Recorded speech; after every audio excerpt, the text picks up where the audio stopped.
Hey everyone, Tinglish teacher here. Welcome back to our channel. I hope everyone is doing well. ఈరోజు కూడా మీకోసం మరొక మంచి video. ఈ వీడియోలో మనం ఇంట్లో ఉన్నప్పుడు చాలా ఫ్రీక్వెంట్గా యూస్ చేస్తూ ఉండే కొన్ని సెంటెన్సెస్ లైక్ లైట్ ఆఫ్ చేయమని చెప్పాను కదా, అన్నీ నేనే చూసుకోవాలా, ఫోన్ ఛార్జింగ్ పెట్టు, ఇలాంటి చిన్న చిన్న సెంటెన్సెస్ని ఇంగ్లీష్లో ఎలా చెప్పాలో ఈజీగా ఎగ్జాంపుల్స్తో సహా చూద్దాం. సో వీడియోలో ఉన్న సెంటెన్సెస్ యూస్ఫుల్గా అనిపిస్తే మర్చిపోకుండా ఒక లైక్ ఇచ్చేయండి. ఇప్పుడైతే ప్రీవియస్ వీడియోలో 2 క్వశ్చన్స్ అడిగాను కదా, వాటి ఆన్సర్స్ని చూద్దాం. ఫస్ట్ వన్ ఇస్ గొడవ ఎందుకు. దీన్ని ఇంగ్లీష్లో why fight or why fighting ఇలా అడుగుతాం. నెక్స్ట్ క్వశ్చన్ ఇస్ ఇంత చిన్న విషయానికి ఎవరైనా గొడవ పడతారా.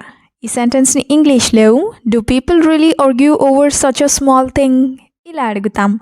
ఇప్పుడు మీకోసం ఈ వీడియోలో 2 క్వశ్చన్స్ ఉంటాయి కదా, వాటిలో ఫస్ట్ వన్ ఏంటంటే ఇంకెంతసేపు. ఈ వర్డ్ని మనం ఇంగ్లీష్లో ఎలా చెప్తాం?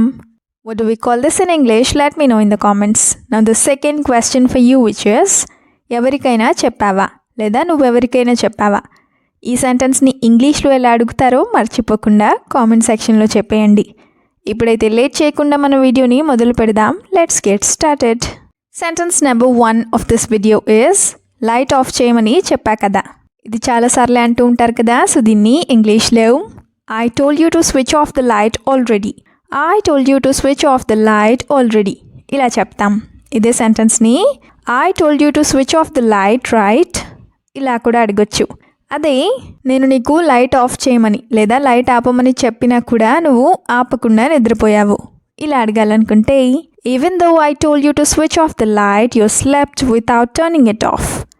Even though I told you to switch off the light you slept without turning it off ఇలా చెప్తాం. You slept without turning it off అంటే ఆఫ్ చేయకుండా లేదా ఆపకుండా నిద్రపోయావు అని. అదే నేను చెప్పిన పని నువ్వు వెంటనే ఎప్పుడు చేయవు లేదా అసలు చేయవు ఇలా చెప్పాలనుకుంటే You never do any work immediately when I tell you. You never do any work immediately when I tell you ఇలా చెప్తాం. సెంటెన్స్ నెంబర్ 2 ఇస్ అన్నీ నేనే చూసుకోవాలా. ఎవరో ఒక్కరే ఎక్కువ పని చేస్తూ ఉన్నప్పుడు ఇలా అనిపిస్తూ ఉంటుంది కదా, సో దీన్ని ఇంగ్లీష్లో do I have to take care of everything my self. Do I have to take care of everything my self ఇలా అడుగుతాం. అదే ఈ ఇంట్లో నేను ఒక్కదాన్నే లేదా నేను ఒక్కడినే కాదు మీరు కూడా ఉంటున్నారు కదా ఇలా అడగాలనుకుంటే I am not the only one living in this house you are also staying here. I am not the one or I am not the only one living in this house, you're also staying here ఇలా అడుగుతాం. అదే మీకు సంబంధం లేదు అని పట్టించుకోకుండా ఉండకుండా కాస్త పట్టించుకో ఇలా చెప్పాలనుకుంటే instead of acting like it is not your concern, at least pay some attention.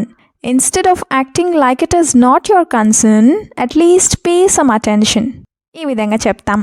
At least pay some attention అంటే కాస్త పట్టించుకో లేదా కనీసం కొంచెం పట్టించుకో అని. సెంటెన్స్ నెంబర్ 3 ఇస్ మొక్కలకి నీళ్లు కూడా పోయలేవా. చిన్న పని కూడా చేయలేనప్పుడు ఇలా అడుగుతూ ఉంటారు కదా, సో దీన్ని ఇంగ్లీష్లో can you not even water the plants. Can you not even water the plants ఇలా అడుగుతాం. Can you not even water the plants అంటే మొక్కలకి నీళ్లు కూడా వేయలేవా అని. అదే నువ్వు ఇంత చిన్న పని కూడా చేయలేకపోయినట్లయితే తిండి కూడా తినొద్దు ఇలా చెప్పాలనుకుంటే if you cannot even do this small task then do not eat food either. If you cannot even do this small task then do not eat food either ఇలా చెప్తాం. అదే is this even a task you have no sense at all. Is this even a task you have no sense at all అంటే ఇది కూడా ఒక పనేనా, నీకు అస్సలు సెన్స్ లేదు అని. సెంటెన్స్ నెంబర్ 4 ఇస్ రెడీ అవుతున్నాను కాసేపు ఆగు.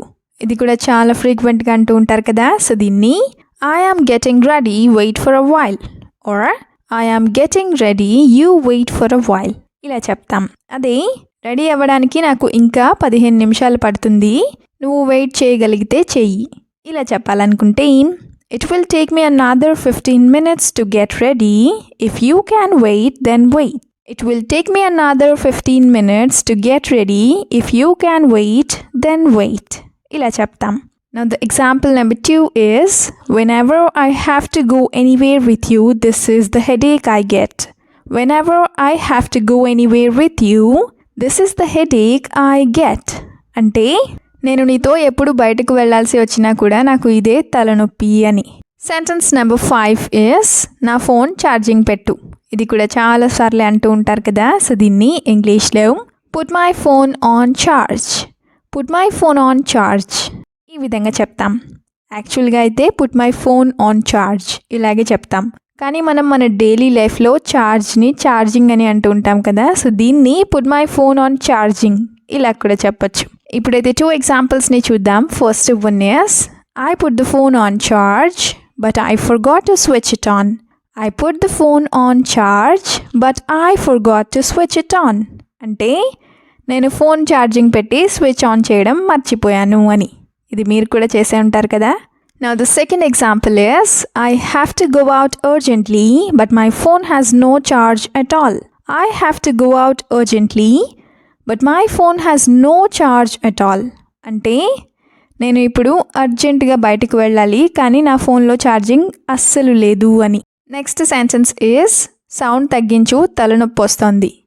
ఇది కూడా అంటూ ఉంటారు కదా. సో దీన్ని lower the sound I am getting a headache or turn down the sound I am getting a headache ఇలా చెప్తాం. Lower the sound or turn down the sound అంటే సౌండ్ తగ్గించు అని. అదే సౌండ్ తగ్గించమని ఒక్కసారి చెప్తే నీకు అర్థం కాదా ఇలా అడగాలనుకుంటే if I tell you once to lower the sound do you not understand. If I tell you once to lower the sound do you not understand ఇలా అడుగుతాం. అదే సౌండ్ తగ్గించు లేకపోతే టీవీ ఆఫ్ చేసే ఇలా చెప్పాలనుకుంటే lower the sound are switch off the TV. Lower the sound are switch off the TV ఇలా చెప్తాం. ఇదే సెంటెన్స్ని ఇంకా చాలా రకాలుగా చెప్పచ్చు. అవేంటో చూద్దాం. First one is turn the volume down or turn off the TV. Reduce the volume or switch off the TV or switch the TV of.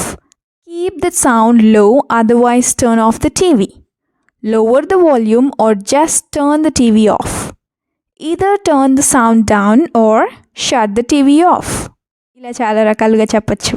Now the last sentence is కాల్లో ఉన్నాను డిస్టర్బ్ చేయొద్దు ఇలా కూడా అంటూ ఉంటారు కదా. So దీన్ని ఇంగ్లీష్లో I am on a call, do not disturb me or I am on a call so you do not disturb me ఇలా చెప్తాం.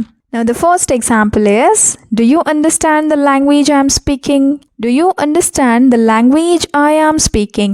అంటే నేను మాట్లాడే భాష నీకు అర్థమవుతుందా అని. Another example is you say you understand but you do not do what I say. You say you understand but you do not do what I say. అంటే నీకు నువ్వు అర్థమైంది అని చెప్తావు కానీ నేను చెప్పింది చేయవు అని. Thank you so much for watching the video till the end.